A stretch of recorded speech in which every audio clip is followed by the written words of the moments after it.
This is Entrepreneurs Get Visible, the podcast for people who want more impact, influence, and income.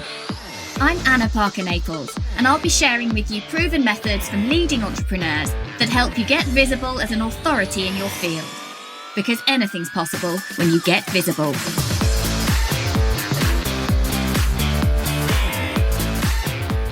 In this episode, I'm really excited to bring to you a special guest, my good friend, Catherine Morgan. Catherine is a multi-award-winning financial coach and is also a qualified financial planner. She's a best-selling author and host of In Her Financial Shoes podcast, which is the place to go if you are a female entrepreneur wanting to get a hold of your finances. In this conversation today, we're going to be talking through the 4 solid steps you need to be taking to lay those great financial foundations. So hello, Catherine. I'm so excited to have you on as our guest on Entrepreneurs Get Visible today and to hear your take on what people need to do to make sure they have solid financial foundations, which I know is something you're really passionate about. Yeah, thanks very much for having me on the show, Anna.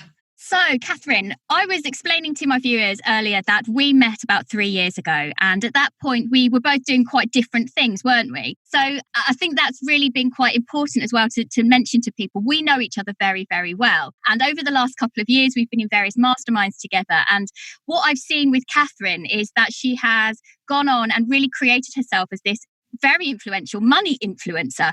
And it's been quite incredible watching your growth. But what I love about what you do is how much you are very mission-led. So tell us a little bit about what it is you want for people. Yeah, do you know, has it been 3 years already? Like, where does the time go? When you said about knowing each other really well, like we know each other literally inside out. And maybe this is too much to share on your podcast, but literally Anna and I, messages at each other at all times of the day. And I think actually that's really important in terms of, I know I'm going slightly off track here, but building financial foundations for your business, it's so important to connect with people that have your back and to connect with people that are maybe at a similar stage to you, because it's hard being in business sometimes. So I just thought I'd kind of put that out there at the start, really. But absolutely, my mission is to empower and equip as many women to be financially resilient as possible, but to do 2 things. One is to manage the emotional relationship we have with money. And second of all, then to learn all the practical tips. And I actually shied away from the practical elements for quite a long time. And I think the reason that is because I've worked with money since day dot. I mean, even growing up around money, my dad would always have long conversations with us about money. We'd always, be saving up pounds in the piggy bank. And I was just always surrounded by good, healthy conversations about money. I didn't necessarily have a great relationship with money myself, which perhaps I can go on to explain in a little while. But I think it's really important that when I was growing up around money, I knew all the practical stuff because I was working at the bank. I was giving financial advice predominantly to women, actually, although, not exclusively. And what I saw was that people could know all the practical stuff. They could be the most amazing money guru, but they weren't doing it. They weren't doing the doing. And for me, there was a big missing part of the puzzle working in the bank, is that everything was focused on product sales and it wasn't focused around the importance of our relationship with money and actually talking more openly about money. I think that's really important. And one of the things that I find as a coach is that people are very embarrassed about their financial situations. And whilst outwardly it might look like their business is really successful and that they're doing very well, actually there's some disconnect because of how uncomfortable they feel around their money. Maybe they're not investing, maybe they have no savings pot, maybe they're massively in debt. And there can be a whole lot of emotion around that. Yeah, 100%. Lots of emotions. And maybe let's talk about some of that. Typically for women, we experience a lot of guilt, a lot of shame, a lot of fear around money. And people either think it or they feel it or they just don't like talking about it. So often when people think about money, sometimes they get that real kind of fear, awful, that feeling in the pit of their stomach that I don't want to deal with this, or I'm just going to put it off for a day, or it's not my responsibility. Or perhaps they hold a lot of kind of judgment on themselves about how they have to be perfect with money. And if they haven't got it perfect, then it's not worth doing at all. Well, there's very much that head in the sand. I don't want to know because I'm scared to know. And sometimes you think it's worse than it is. And so that's one of the things we're going to talk through today, those 4 steps really that you see as absolutely crucial for, yes, women, but actually any business owner to make sure that they've got good financial health. And what I love about your work, Catherine, is how clear you are about this is not just business, this is your personal finance as well, and that there's such a bridge between the two. Because if you're not managing your business well, you're not managing your personal finances well, and vice versa. So go back a little bit. You alluded earlier to your own emotional attachment around money. Just explain for the listeners what that means to you. So growing up around money, I had quite an unusual, possibly not unusual to some of your listeners, but my parents divorced when I was very little, and I lived with my mum and my brothers and sisters. And we used to go and see my dad kind of at weekends. And my dad had lots of money. He was an entrepreneur. He built very successful businesses.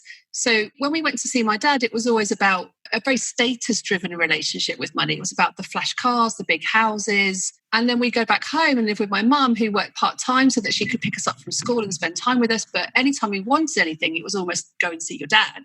So in my eyes, I grew up thinking that men had the control around money, and actually women almost weren't deserving to have that wealth. And what was interesting for me is that as I grew up, I was really badly bullied at school. I always did quite well at school, but I struggled with self-confidence. And when I was bullied at school, unfortunately, it wasn't particularly well handled by the school. And so I kind of started to become very insular. I used a lot of my lack of self-confidence to go into this kind of deep state of anxiety and actually depression. And what happened for me is that I lacked a lot of self-worth.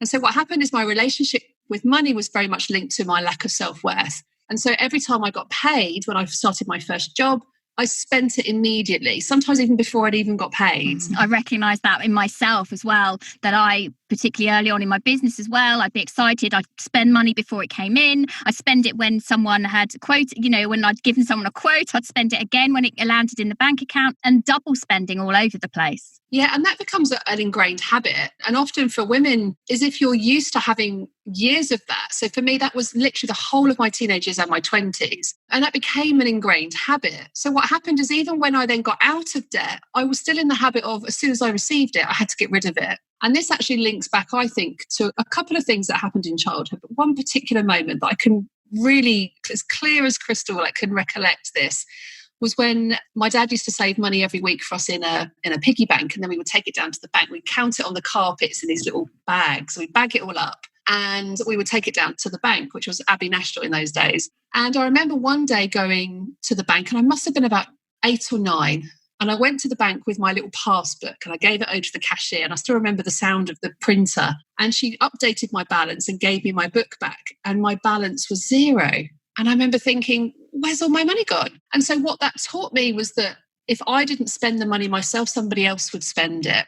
And, layered with all the lack of self-worth and self-confidence and eating disorders all through my teenage years and being bullied, etc., which I'm sure many people have experienced, bullying and these types of things that happen in childhood. But what it did is it sat in my subconscious beliefs that subconsciously, if I receive this money, I have to get rid of it.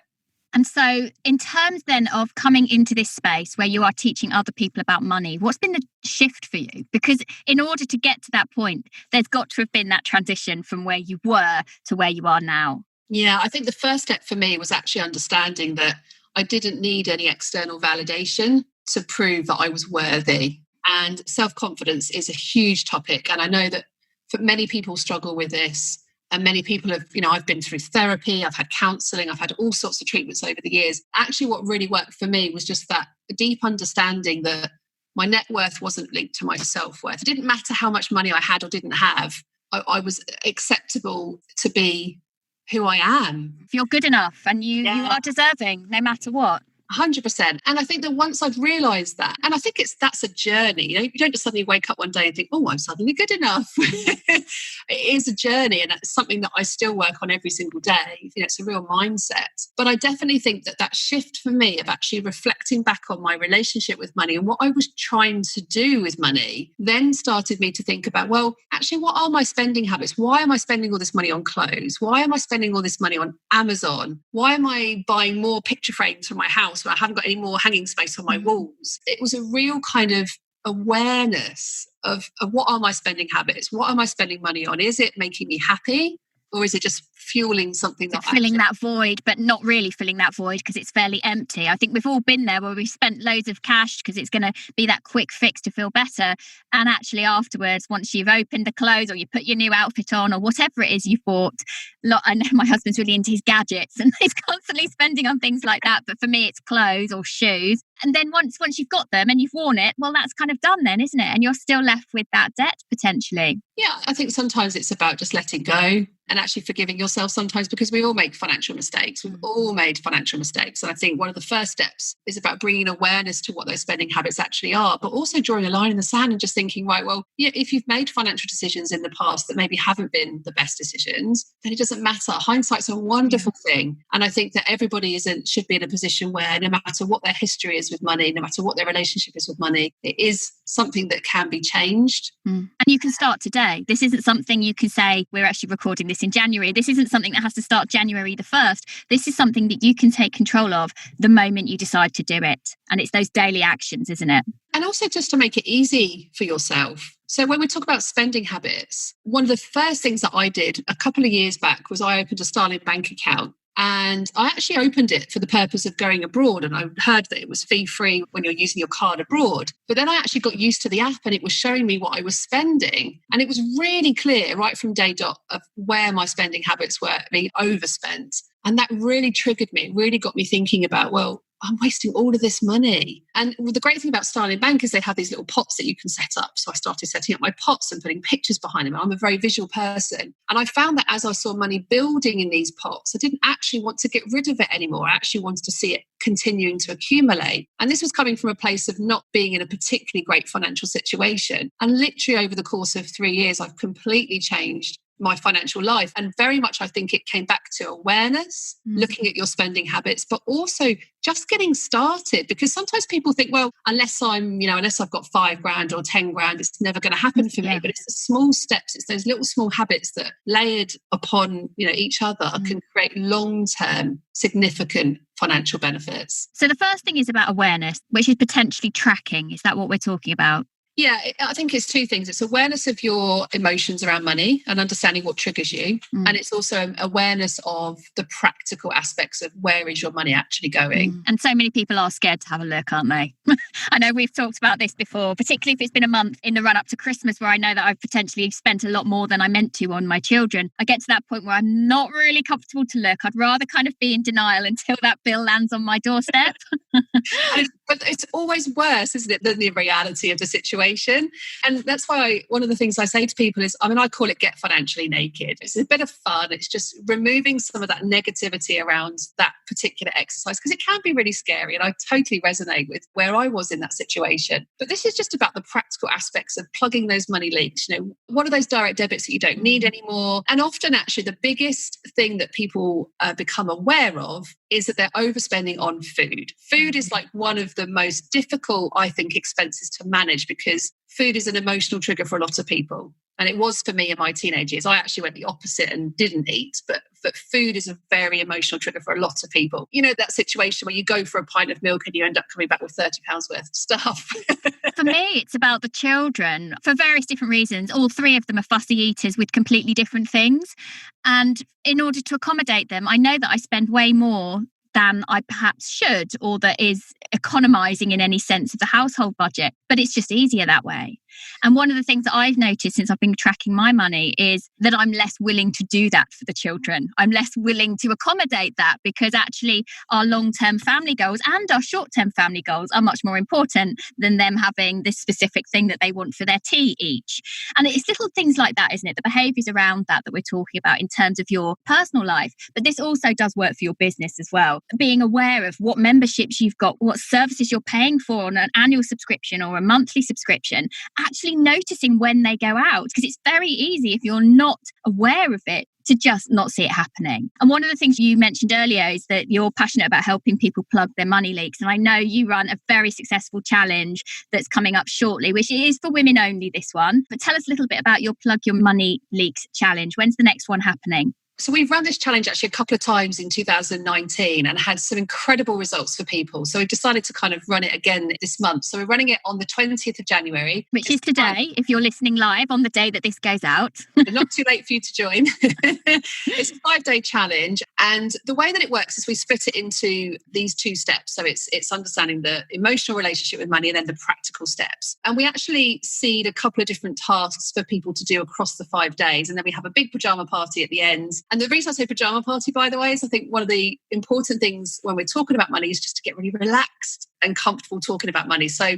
most of the time, if you're in my closed Facebook community groups, I'm in my pajamas with a cup of tea. I get very relaxed and it actually helps other people to feel But relaxed. You do have some great Cath Kidston pajamas though, don't you, Catherine? I do like my nice pajamas. It's not her dog-eared ones that she's had for years. We're talking some very nice pajamas that match all of her branding. So it's all very coordinated. But yeah, I love that. I love that you are bringing to the table the ability to have open conversations about money. So we've talked then about 1, potentially 2 of your steps. What else do you think is really important then in this 4-step sequence? Yeah, so after awareness, the next step is really to think about building strong financial foundations. So this is relevant to personal or business finance, but it's really about getting into a place where you can manage those financial shocks that come up.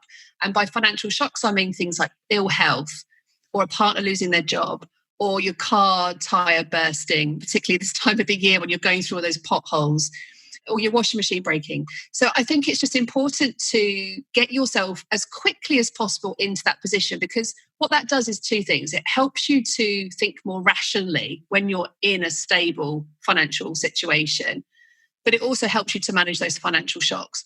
Now, a lot of people think, well, you've got to have 3 or 6 months worth of living expenses in an account. And that's really hard to do when you're starting that journey. So I always encourage people to think about using these clever little money apps like Plum or Clio or Chip that can just shimmy or skim a little bit of your daily expenses into a separate account. You probably won't even notice it, but it gets you into that habit of just saving a little bit each day. And you'll be really surprised that by 3-6 months down the line, you've got a couple of £100 there that when that car tyre bursts, which it will, you've got a little bit of money set aside. So I think having financial foundations in your personal finances, but also in your business, is really important. So I follow the profit first model. I tweak it slightly in my business, but I think I love that model because what it does is it just gets you to mentally account for every piece of money that comes into your business. You put some into a profit account, which is your profit for you to be paying yourself first. Otherwise, it's not a business. Then you have money that is your expenses for running your business. And it really gets you focused on actually keeping those expenses as low as possible. So this is based on the book Profit First by Mike something. I can't pronounce his surname, so I'm going to let Catherine say it.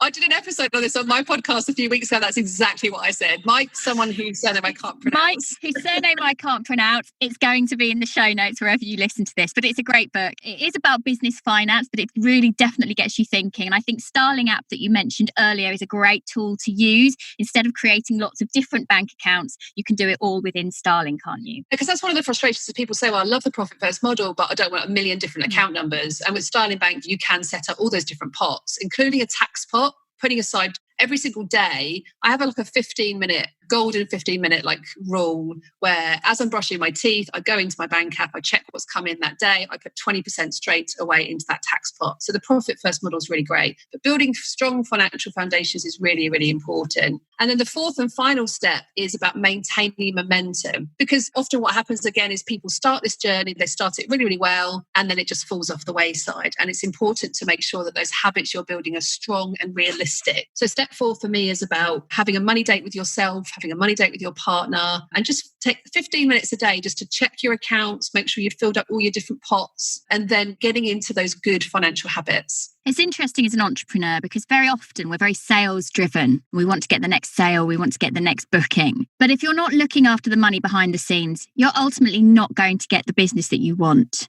And I think learning to track, learning to be aware, learning to see money in a much more positive light, and that you can have 100% responsibility for your results is actually hugely empowering.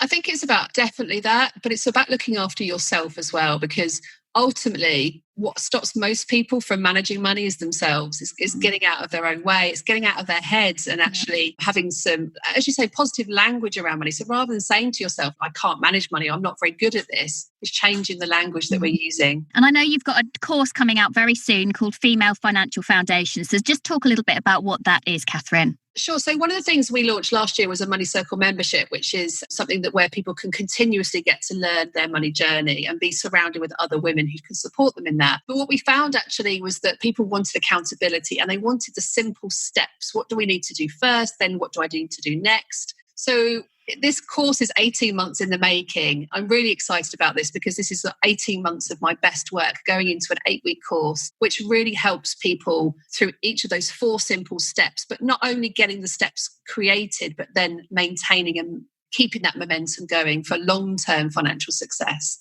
Great. So we're going to make sure that everything that Catherine has talked about today, her Plug Your Money Leaks Challenge, the Female Financial Course, and all of the apps that we've talked about as well is going to be in the show notes after this. So Catherine, over the last few years since we've known each other, you have gone and really had a meteoric rise within your industry. And you now have people approaching you who are financial planners and come from that background where you were before, asking for your help in how to kind of gain prominence. So obviously, this podcast is Entrepreneurs Get Visible. So what would be your 3 top tips for people who want to stand above the crowd in their own industry? Okay, so 3 tips to really stand up above the crowd. I think one is consistency. Consistency with everything that you do, with your message, with your content. Because when you show up for yourself and you show up for your audience, they'll expect it. And the more you do it, the easier it is. So, if you're committing to doing regular content, for example, then just pick one thing and do it really, really well. Like pick a podcast, put a weekly episode out and just keep that consistent. Do a Facebook Live every day, keep it consistent. Write a blog every week and keep it consistent. I think consistency would be definitely one of my top tips. I would say, second of all, surround yourself with people who have got your back, people that you can connect with, that are authentic, that are vulnerable, and not necessarily even in the same sphere of work as you, but just making sure that you've got people around you, because you can't build a business by yourself. No. It's lonely on your own. And actually, if you've got other people who understand a little of your business, then just having that support has been invaluable. That's definitely what we've seen. We've actually been in masterminds together as well and been on retreats together. And I don't know, but for me, I know that having had a friend who's on a similar but different journey and someone who absolutely gets what I'm talking about and at similar levels in our business, then that has been the reason actually that we can have quite open conversations about what we're doing with our email lists and what we're doing with our content. At the moment, we're both challenging each other to do 365 Facebook Lives, no matter what. And having that accountability, like you said, really does make sure you do it, because you don't want to show up and say, I haven't achieved. I think we actually met on New Year's Eve, just after Christmas of 2019. And I think we spent about 10 minutes. We were together for about 10 minutes before we started talking about funnels. I thought we did really well. We did do really well. But seriously, I think finding somebody that has got your back is really important. And I think the final one is then outsource sooner than you expect. So if you're in your business right now and you're trying to be that CEO, that chief everything officer, then actually just outsource as quickly as possible, because it will completely change the shape of your business. Well, thank you so much for coming on today, Catherine. It's been great to have you here with your 4 top tips for making sure that you start to lay those important financial foundations. So I hope you enjoyed that episode with Catherine Morgan, learning all about the financial steps you should be taking to make sure you lay those financial foundations. We're going to make sure that all of the details about Catherine's course and her Plug Your Money Leaks Challenge are in the show notes. But also, if you want to know how to get hold of her, go to catherinemorgan.com or follow her at themoneypanel.com. I hope you've enjoyed this episode. Please make sure that you leave us a review and tell your friends about Entrepreneurs Get Visible podcast. Thank you for listening to Entrepreneurs Get Visible. To get your free checklist on how to raise your profile and to find out about our community, go to annaparkernaples.co.uk/get visible.